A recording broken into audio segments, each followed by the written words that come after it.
আসসালামু আলাইকুম। গরুর মাংস তো অনেকভাবে রান্না করে খেয়েছেন। আমি জানি এভাবে কখনো রান্না করে খান নাই। আর একবার যদি এভাবে গরু কিংবা মহিষের মাংস রান্না করেন, অন্য সব রান্না ছেড়ে বারবার এটাই রান্না করবেন। একদম গ্যারান্টি দিয়ে বলতে পারি। কারণ আমি নিজে এটা কয়বার রান্না করেছি হিসাব ছাড়া।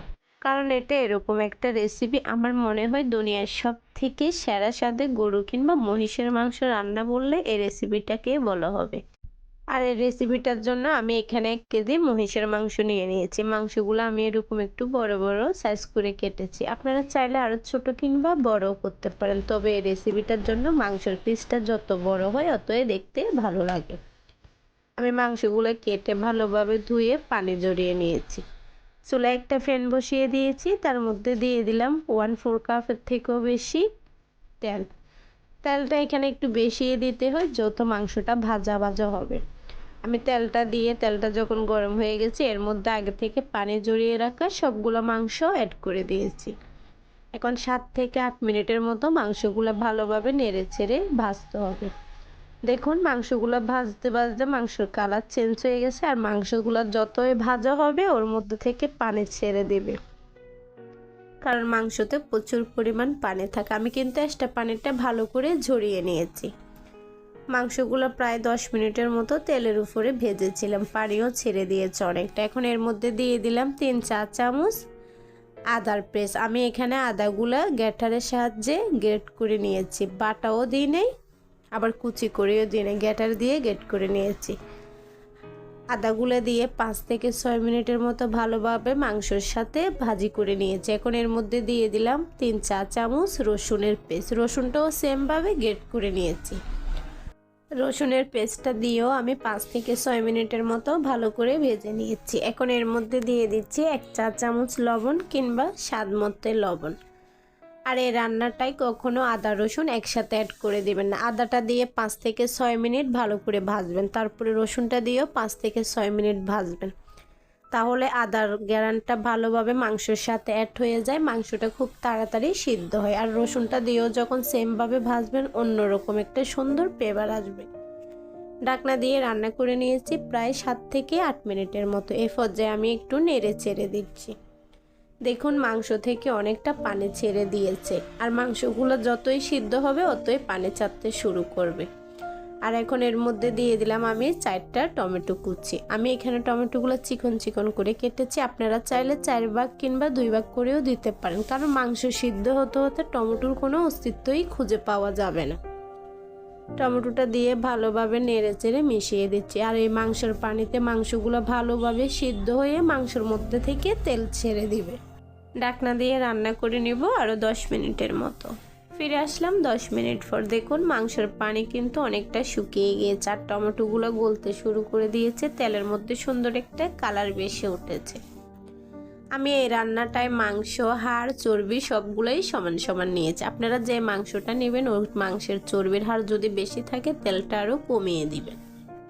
আর আমি আজকের রান্নাটা মহিষের মাংস দিয়ে করতেছি। আপনারা চাইলে এখানে গরু কিংবা খাসির মাংস দিয়েও সেম রেসিপিটা করতে পারেন। আমি মাংসটা নেড়ে চেড়ে ঢাকনা দিয়ে রান্না করে নিয়েছি আরও 5 মিনিটের মতো। এই পর্যায়ে দেখুন মাংসের পানি একেবারে শুকিয়ে গিয়েছে, আর মাংস থেকে খুব সুন্দর করে তেল ছাড়তে শুরু করে দিয়েছে। আর টমেটোটা দেওয়ার কারণে দেখুন অলরেডি মাংসতে সুন্দর একটা কালার চলে এসেছে, কোনো রকম মশলা ছাড়াই। এখন আমি এর মধ্যে কয়েক ফোঁটা আস্ত গরম মশলা অ্যাড করে দিচ্ছি। আর এই মশলার মধ্যে রয়েছে কয়েকটা দারচিনি, কয়েকটা এলাচ, কয়েকটা লবঙ্গ, আর 1 চা চামচের মতো রয়েছে গোলমরিচ, কয়েকটা রয়েছে তেজপাতা। আমি সবগুলো আস্ত গরম মশলা দিয়ে ভালোভাবে নেড়ে চেড়ে ঢাকনা দিয়ে রান্না করে নিব 5 মিনিটের মতো। এতে করে আস্ত গরম মশলার গ্যারানটা খুব সুন্দরভাবে মাংসের সাথে মিশে যাবে। দেখুন মাংস যতটা ভাজা হচ্ছে তার কালার অতই সুন্দর দেখাচ্ছে। মাংসটা কিন্তু পুরোপুরি ভাজা হয়ে গেছে, কারণ এখানে কোনো ধরনের পানি নেই, এখন শুধু তেল ভাজতেছে। আর এই তেলের মধ্যে দেখুন মাংসগুলো অলরেডি দাগ লাগতে শুরু করে দিয়েছে। এই পর্যায়ে আমি বাকি উপকরণগুলো এক এক করে অ্যাড করে দেব। দিয়ে দিলাম এখানে 1/2 কাপ পেঁয়াজ কুচি, আর এখন অ্যাড করে দিব 7-8টার মতো রসুনের কোষ কুচি করে। আমি এখানে রসুনগুলো 3-4 ভাগ করে দিয়েছি। আপনারা চাইলে আস্তও দিতে পারেন বা এরকম করেও দিতে পারেন। পেঁয়াজ আর রসুন কুচিটা দিয়ে আমি এখানে 5 থেকে 6 মিনিটের মতো ভালোভাবে নেড়ে চেড়ে মাংসের সাথে ভেজে নেব, যেন পেঁয়াজ রসুনের কাঁচা গন্ধ ভাবটা ছাড়িয়ে যায়। আমি 5 থেকে 6 মিনিটের মতো ভেজে নিয়েছি। এখন এর মধ্যে অ্যাড করে দিচ্ছি উঁচা করে 1 চা চামচ লাল মরিচের গুঁড়া, আর মরিচটা দিয়েও ভালোভাবে নেড়ে চেড়ে একেবারে 5 থেকে 6 মিনিটের মতো মাংসটা ভালোভাবে ভেজে নেব। আর এই মাংসর কালারটা সব থেকে বেশি সুন্দর হয় এই পর্যায়ে মরিচটা দিয়ে আপনি যত সুন্দর করে নেড়ে ছেড়ে ভেজে নেবেন অত কালারটা বেশি সুন্দর হবে। দেখুন আমি মরিচের গুঁড়োটা দিয়ে 5 থেকে 6 মিনিটের মতো মাংসটা ভেজে নিয়েছি, আর মাংসের কালারটা একেবারে চেঞ্জ হয়ে গেছে, কত সুন্দর একটা কালার এসেছে। আর সাথে মাংস থেকে খুব সুন্দর একটা ফ্লেভারও আসতেছে, বাসায় রান্না করে না খেলে বুঝতেই পারবেন না।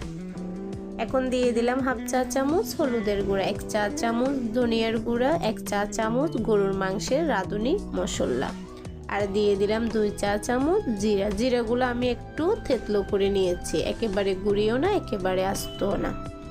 আর এই রান্নাটায় কিন্তু হলুদের পরিমাণটা একেবারে কম দেওয়া হয়। আমি 1 কেজি মাংসের মধ্যে 1/2 চা চামচের মতো হলুদের গুঁড়ো অ্যাড করেছি। আর সবগুলো উপকরণ দিয়ে ভালোভাবে নেড়ে চেড়ে ভালো করে তেলের উপরে ভাজতে হবে। ভাজতে ভাজতে দেখুন মাংস থেকে কত সুন্দর একটা কালার ছেড়ে দিয়েছে। ফ্লেভারের কথা তো আমি মুখে বলে বোঝাতে পারবো না, বাসায় রান্না না করলে বুঝতেই পারবেন না এইভাবে মাংস রান্না করলে কত সুন্দর একটা ফ্লেভার আসে। আমি সবগুলো মশলা দিয়ে প্রায় 10 থেকে 15 মিনিটের মতো তেলের উপরে ভেজেছিলাম। এখন এর মধ্যে দিয়ে দিলাম একেবারে ফুটন্ত গরম পানি। আর এই রান্নাটায় কিন্তু অবশ্যই গরম পানি ব্যবহার করবেন, যেন পানিটা একেবারে ফুটন্ত হয়। মাংসটা তেলের উপরে ভাজতে ভাজতে প্রায় অনেকটা সিদ্ধ হয়ে গেছে, কারণ আগেও মাংসের পানিতে মাংসটা ভালো মতো সিদ্ধ হয়ে আসছে। এখন শুধু বাকি যে অর্ধেকটা সিদ্ধ হওয়ার বাকি, তার জন্য আমি এখানে ফুটন্ত গরম পানি অ্যাড করেছি। আর এই মাংসটা সাধারণত একটু শুকনো টাইপেরই হয়, আমি কিন্তু একটু হালকা ঝোল ঝোল রাখবো, তাই এখানে পানিটা একটু বাড়িয়ে দিয়েছি। আপনারা যদি একটু শুকনো শুধু তেলের উপরে খেতে চান তাহলে এখানে পানিটা আরো কমিয়ে দিবেন।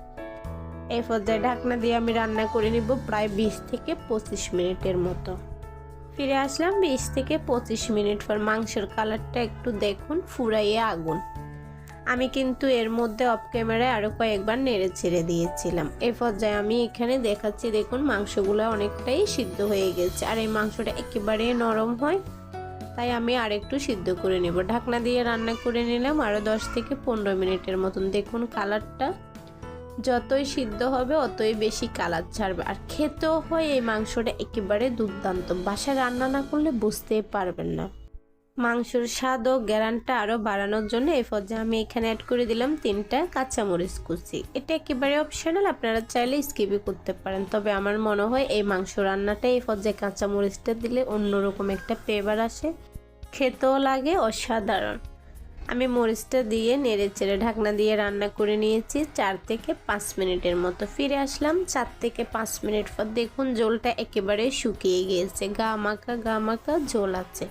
আর এর থেকে বেশি ঝোলটা আমি টানাবো না। এই পর্যায়ে আমি গ্যাসটা অফ করে দিব, কারণ ঠান্ডা হওয়ার পরে ঝোলটা আরো শুকিয়ে যাবে। আর মাংসের কালারটা একবার দেখুন, আমার হাজবেন্ড তো বলে এই মাংসের কালার আর স্বাদ দুটাই ফুরাই আগুন, তাই বলতেছি বাসায় একবার হলো এভাবে রান্না করে দেখবেন। গরু কিংবা খাসি বা মহিষের মাংস যেটাই করেন না কেন, এই রেসিপিতে একবার রান্না করলে আমি গ্যারান্টি দিয়ে বলতে পারি একবার রান্না করতেই থাকবেন। ফিরে আসলাম ঠান্ডা হওয়ার পর। দেখুন মাংসের কালারটা একবার, কালার আর স্বাদ দুটাই মাথা নষ্ট করা। বাসায় একবার হলো এই রেসিপিটা ট্রাই করে দেখবেন। ভিডিওটা ভালো লাগলে একটা লাইক করতে বলবেন না, ভিডিওটা ভালো লাগলে শেয়ার করে আপনার বন্ধুদেরকে দেখার সুযোগ করে দেন। আপনারা যারা আজকে আমার চ্যানেলে নতুন তাদের উদ্দেশ্যে বলতেছি, ভিডিওটা ভালো লাগলে চ্যানেলটা সাবস্ক্রাইব করে পাশে থাকার অনুরোধ রইল, আর পাশে থাকা বেল আইকনটি বাজিয়ে দেন, যেন আমাদের পরবর্তী নতুন রেসিপিগুলো সবার আগে আপনার কাছে পৌঁছে যায়, আর আপনি আপনার সময় সুযোগ বুঝে দেখে নিতে পারবেন। দেখুন মাংসগুলো কত সুন্দরভাবে সিদ্ধ হয়েছে। আমি তো বিসমিল্লাহ করে খাওয়া শুরু করে দিলাম। আজকের জন্য এটুকু, সবাই ভালো থাকবেন, আল্লাহ হাফেজ।